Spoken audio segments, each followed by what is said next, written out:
ಅವ್ರಿಗೆ ಸಿಂಪಲ್ ಆಗಿ ತೋರಿಸ್ತಾ ಇದ್ದೀನಿ. ಸೊ ನಮ್ಮ ಭಾಷೆಯಲ್ಲಿ ನಾನು ಹೇಳ್ತೀನಿ ಕೆರ್ಕೊಳ್ಳಿ ಅಂತ.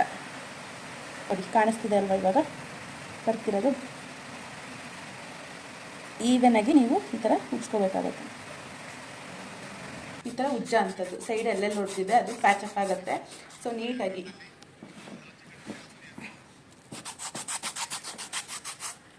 ಈ ಥರ ಉಜ್ಜಿದ್ರೆ ಮೇಲ್ಗಡೆ ಇರುವಂತಹ ತರಿ ಎಲ್ಲ ನೀಟಾಗಿ ಬಂದ್ಬಿಡುತ್ತೆ. ನೋಡಿ ಇಲ್ಲಿ ಬಂದಿದೆ ನೋಡ್ಬೋದು. ನೆಕ್ಸ್ಟ್ ನಾವು ಮಾಡೋ ಅಂಥದ್ದು 5 ಸ್ಟೆಪ್ಪು. ಮೊದಲನೇದು ಕ್ಲೆನ್ಸಿಂಗ್ ಮಾಡ್ತಾ ಇದ್ದೀನಿ.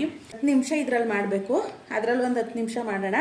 ಬಟ್ ಒಂದೇ ಸಾಕು ಅಂತ ಅಂದರೆ ನೀವು ಒಂದು 1/4 ಗಂಟೆ ಈ ಥರ ನೀಟಾಗಿ ಪಾದನೆ ಮಾಡಬೇಕಾಗುತ್ತೆ. ನೀವು ಇದರಲ್ಲೂ ಅಷ್ಟೇ ಫುಲ್ಲು ಮಸಾಜಿಂಗು, ಪ್ಯಾಕು, ಕ್ಲೆನ್ಸಿಂಗು, ಹಾಗೆ ಇದು ಸ್ಕ್ರಬ್ಬು ಆ ಥರ. ನಾನು ಲೆಫ್ಟ್ ಸೈಡ್ ಕಾಲು ಮಾತ್ರ ಮಾಡಿ ತೋರಿಸ್ತೀನಿ, ರೈಟ್ ಸೈಡ್ ಮಾಡೋದಿಲ್ಲ, ಆಮೇಲೆ ಮಾಡ್ತೀನಿ.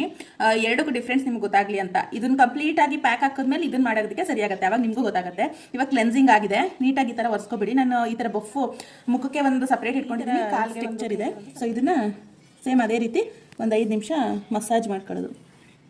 ಸೊ ನೆಕ್ಸ್ಟ್ ಸ್ಟೆಪ್ ಬಂದು ಇದು ಸ್ಕ್ರಬ್ಬು ರವೆ ರೀತಿ ಇರುತ್ತೆ. ಇದು ಮೇಲ್ಗಡೆ ಇರುವ ಡೆಡ್ ಸ್ಕ್ರೀನನ್ನು ತೆಗೆದಾಕತ್ತೆ. ಸೊ ಎರಡು ಕಾಲ್ಗೂ ನೀವು ಡಿಫ್ರೆನ್ಸ್ ನೋಡಬಹುದು, ಗೊತ್ತಾಗ್ತಿದೆ.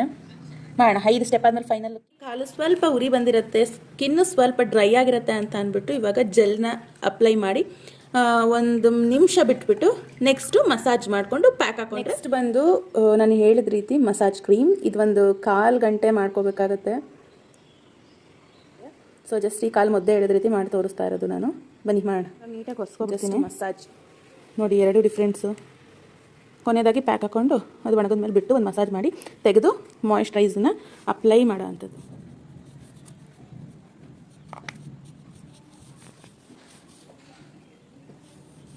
ಈ ರೀತಿ ಹಚ್ಬಿಟ್ಟು ಹೇಳಿದ ರೀತಿ ಮಾಯಿಶ್ಚರೈಸ್ ಹಚ್ಚೋ ಅಂಥದ್ದು. ಸೊ 2 ಕಾಲು ತುಂಬಾ ಡಿಫ್ರೆನ್ಸ್ ಆಗಿದೆ. ಸೊ ಇವಾಗ ಈ ಕಾಲಿಗೆ ಮಾಡ್ಕೊಳ್ಳೋಣ. ನೋಡಬಹುದು ಎಷ್ಟಾಗಿದೆ ಅಂತ. 5:15 1 ಅವರ್ ಬೇಕು ಒಂದು ಕಾಲ್ಗೆ. ನೋಡ್ಬೋದು ನೀವು ಪೂರ ಒಣಗಿದೆ. ಇವಾಗ ನೀರು ಹಚ್ಚಿ ಮಸಾಜ್ ಮಾಡಿ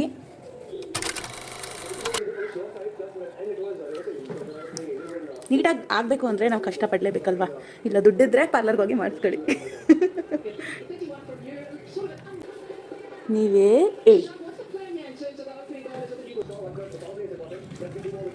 ಡಿಫ್ರೆನ್ಸ್ ಗೊತ್ತಾಗ್ತಿದೆ ಅಲ್ವಾ.